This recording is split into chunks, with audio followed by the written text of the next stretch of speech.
Let's begin with the foundations. This is another lecture, and today we consider Night of Champions, the 2026 edition staged in Riyadh, Saudi Arabia. Our objective is modest but precise: clarify what happened, why it mattered, and what larger questions remain about global sports entertainment in a geopolitically complex environment. Hi, I'm Priyanka. I'm excited, and also a little curious about how a wrestling show can tell us something bigger about the world we live in. To frame our discussion, Night of Champions is a world wrestling entertainment event series historically centered on championship matches.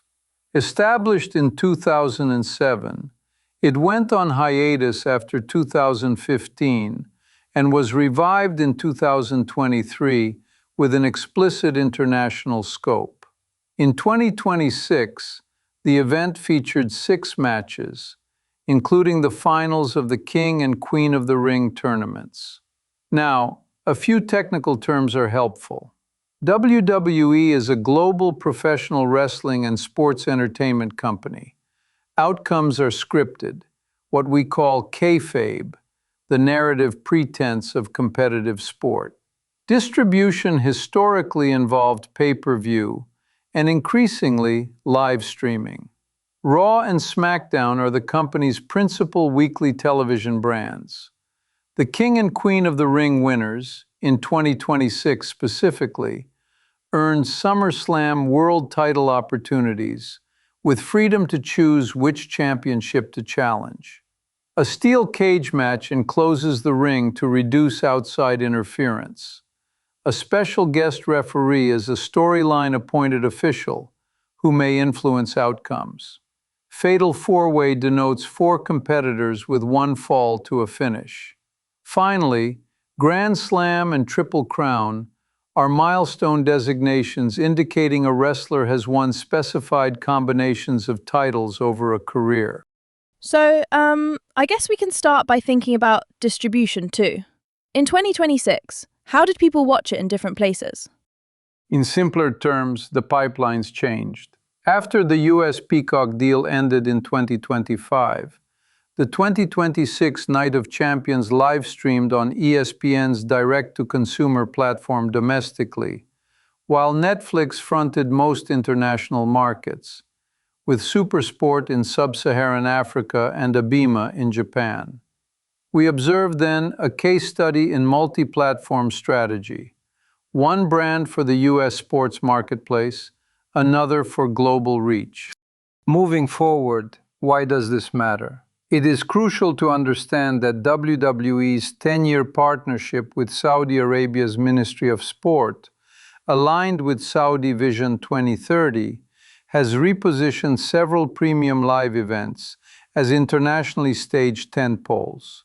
The 2026 edition proceeded despite regional tensions following Iranian strikes that led Formula One to cancel the Bahrain and Saudi Arabian Grand Prix for 2026.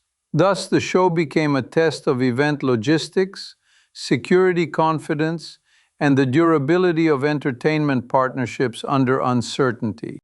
I think the next thing we should talk about is the basics. Like, what actually happened on the card, and a little of the backstory. Let's start with the history briefly. Night of Champions launched in 2007 as a title's first concept. By 2014, live streaming via the WWE Network broadened access. After a 2015 pause, the brand returned in 2023 in Jeddah, under the Saudi partnership. Kingdom Arena in Riyadh hosted it in June 2026. Now the essentials of the card. First, Obafemi won the King of the Ring final over Jey Uso, clean and emphatic, culminating with fall from grace and even a 1-count kickout after an Uso splash. Critics praised the interference-free design as a statement of his trajectory. Second, Io Sky defeated Liv Morgan in the Queen of the Ring final with Over the Moonsault. Notably, Morgan entered as Women's World Champion, but this was non-title, and Sky subsequently chose to challenge Morgan at SummerSlam, under the 2026 stipulation allowing choice of championship. Third, the steel cage. Seth Rollins defeated Braun Breaker after a pedigree and a second rope stomp. Breaker bled from his left eye, and a top-of-the-cage superplex through a table supplied the match's vertiginous centerpiece. Analysts split on whether the booking helped or hindered Breaker's momentum within the Vision faction. On to our next point. Trick Williams retained the United States Championship against Ricky Saints. A staged kendo stick fake-out got Lil Yachty ejected. Saints nearly sealed it with a Revolution DDT, but the trick shot closed. Tiffany Stratton retained the Women's United States Championship over Jade Cargill amid layered interference. Chelsea Green emerged from under the ring, and a Charlotte Flair belt shot preceded the prettiest moonsault ever. Finally, the main event triple threat. Sami Zayn defeated Cody Rhodes and Gunther by countering Crossroads into a roll-up. The bout employed symmetrical referee pullouts by both Zayn and Rhodes, a Gunther sleeper nearly ending it until Zayn literally caught Rhodes' arm, and various table sequences. The crowd's energy crescendoed here with particular support for Zayn. Broadcast framing recognized him as both a Triple Crown and Grand Slam champion upon victory. Post-show, Gunther confronted SmackDown general manager Nick Aldis backstage, calling him a failed wrestler before a brief altercation, an immediate bridge to weekly television. Isn't it interesting how, even with mixed reviews overall, people seem to agree on two things? Obafemi's clean win was smart, and the main event really landed emotionally. Indeed, professional ratings clustered around that view. The undercard was uneven to some, while the main event drew broad acclaim. It is worth noting, multilingual presentation with Michael Cole and Corey Graves in English and Faisal Al-Mugaisib and Jude Al-Dajani in Arabic reinforced a localization strategy coherent with the venue and region. In simpler terms, the show knew where it was. Before we get to the complexities, a personal note. I have long been interested in how international sports partnerships function like chess endgames. Fewer pieces remain on the board, but every square has greater consequence.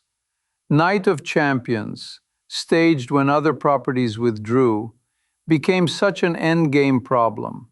This brings us to three larger questions worth our time. Next, let's explore question 1.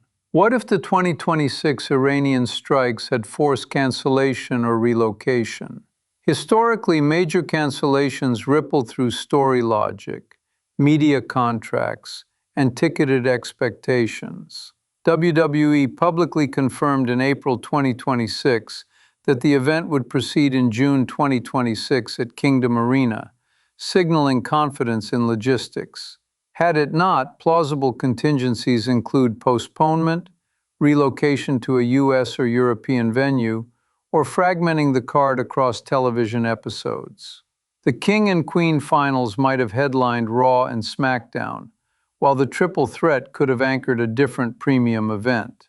Each alternative changes the SummerSlam build cadence and, crucially, the emotional register of Sami Zayn's win, which derived additional power from the local crowd response. I've been wondering about this. How might cancellation have impacted WWE's wider strategy? Not just the stories, but the business picture with ESPN, Netflix, and the Saudi partnership. We can infer several layers. Contractually, a cancellation would test force majeure clauses and the elasticity of windowing with ESPN's DTC platform and Netflix internationally. In practice, one expects substitution programming, accelerated documentary content, or shifting marquee matches to the next premium live event to protect subscriber expectations. Strategically, postponement compresses the runway to SummerSlam. Titles and tournament payoffs become either slow-dripped on weekly TV, sacrificing some perceived gravitas, or stacked into a congested August slate, risking audience fatigue. With respect to the Saudi partnership, a relocation would require careful diplomatic messaging, balancing security prudence with long-term commitment. In this context, the decision to proceed stabilized narratives and preserved the high-value moment of Zayn's coronation in front of a responsive crowd. Let's transition to another aspect. Question 2. What if there had been outside interference in the King of the Ring final? Many analysts anticipated cameos, the bloodline, even speculation about Brock Lesnar. Yet the match was strikingly clean. The booking signaled institutional trust in Obafemi. The one-count kickout after an Uso splash functioned as a narrative proof of strength. Had interference decided the finish, Femi's victory would convert from coronation to provocation. He would inherit a feud rather than an unobstructed path to a chosen world title shot at SummerSlam. In simpler terms, the crown would feel borrowed, not earned. Can we say that interference might actually have helped him too, by giving him an immediate rivalry and more TV time? Or would that have diluted the point of the tournament? Arguably, both outcomes have utility, but with different risk profiles. Interference yields heat and instant narrative opponents. However, it polarizes audience perception of legitimacy. The 2026 stipulation allowed winners to choose their world title target. A muddied final could constrain that flexibility, tethering Femi to a side feud that delays or devalues the SummerSlam title shot. By contrast, a clean victory enhances optionality. He can select the championship most advantageous for momentum without narrative encumbrance. Given post-show coverage praising the restraint, the decision maximized long-term equity rather than short-term noise. As we continue, question 3. How does WWE balance geopolitical considerations with entertainment imperatives? We observe multiple levers. First, localization. Arabic commentary teams situate the product culturally, while English broadcast maintains global continuity. Second, distribution plurality. ESPN domestically and Netflix internationally diversify exposure and hedge regional volatility. Third, card architecture. The mix of clean athletic showcases, Femi's final, and sports entertainment devices, celebrity accompaniment, and under-the-ring surprises, broadens appeal and protects performers in loss. Fourth, post-show angles. Gunther confronting Nick Aldis extends value into weekly programming, ensuring that even controversial finishes yield forward motion. Maybe the best place to begin is by asking a simple question. How do they navigate the ethical debates people raise about hosting shows in certain places while keeping the audience focused on the stories? It's important to understand that corporations operationalize such tensions via consistency and narrative containment. Consistency. Honor schedules where feasible, signal safety and respect for local audiences, and maintain production standards. Narrative containment. Keep story beats legible and portable. If a venue becomes controversial, the plot can migrate without collapsing. The company frames events as cultural exchange and entertainment. Critics contest that framing, and the debate persists. Further research, if you will, should quantify how geopolitical climate correlates with viewership trends, subscriber churn, and social sentiment. In the meantime, the 2026 outcome suggests that a strong main event, Zayn's underdog victory, framed as completing both Triple Crown and Grand Slam milestones, can dominate the discourse window, at least temporarily. Building on that, isn't it interesting how small choices, like having both finalists in the tournaments come from Raw or keeping the King final clean, create enough signal that the main event's drama doesn't have to carry the whole brand story alone, even if critics said it mostly did. Clearly, the cross-brand composition placed Raw's rising talent in tournament spotlights, while SmackDown supplied the triple threat centerpiece.